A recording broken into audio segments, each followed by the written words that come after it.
Jesusek beretarrak misinora bialdue bazala ikusi genduan joan dan domekan.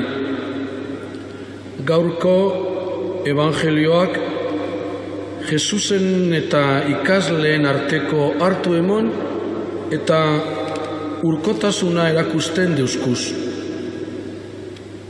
Jarraitzaileari dagokienez, hitzez eta egitez egin eta irakatzin daben guztiaren barri emon jaku. Gizatuzunez eta ulermenez betetako unea da. Gauzak aztertu egiten dabez, pentsatzen dabena batera jarri eta gertatzen dana kontatu egiten dabe. Segidan, Jesusek atzeden hartzera eroaten ditu leku nasai batera. Evangelariek hainban bider kontatu deuskue Jesusek bakardadea bilatzen ebana. Baina gaurko evangelioan bada barritasun bat. Taldearen txat gura dau bakardade hori eta areekaz gozatzen dau bakardadeaz.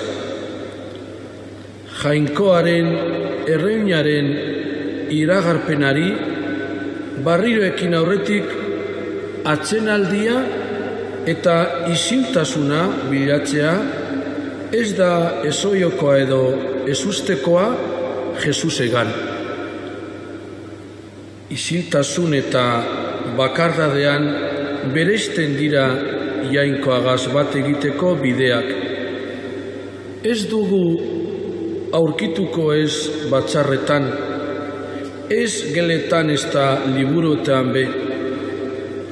Jainkoaren susurla eta aize gozoa gehienetan bakartu eta isiltasuna eta bakardadea jasaten doguzanean antzematen dira.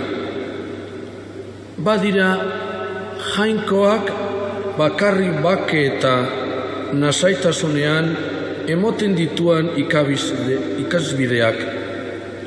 Egin beharraren egin beharraz. Ara eta ona ibilteaz arduratuta, gure pastoraltzaren arraskata, erroinaren alde gastatu arte nekatzean, datzala uste dugu. Ezin bestekoa da Jesusen gonbidapena gogoratu eta entzutea. Zatoze leku nasai batera atzeden hartzera. Zaindu daigun gure fedea udaldian. Urtean zehar penatan izaten gara eta nahiago neukeden pora gehiago izatea otoitz egiteko esaten dugu.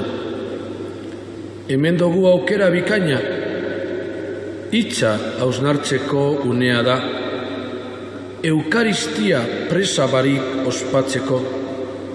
Lehenengo maite izan ginduzenagaz buruz buruko hartu emona izate aldera, leku berezia aurkitzeko unea. Jainkoagaz denpora galtzen jakin behar dugu. Bakarrik berak esan leuskiguna esan deigun. Udako atzedenak susperraldi fisiko eta psikikoa ekarri behar deusku.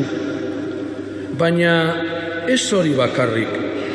Aukera ederra izan daiteke gure bizitza aztertzeko, gure utzegiteak autortzeko, gure mugak errespetatzeko eta gizitasun handiagoz bizitzen ikasteko.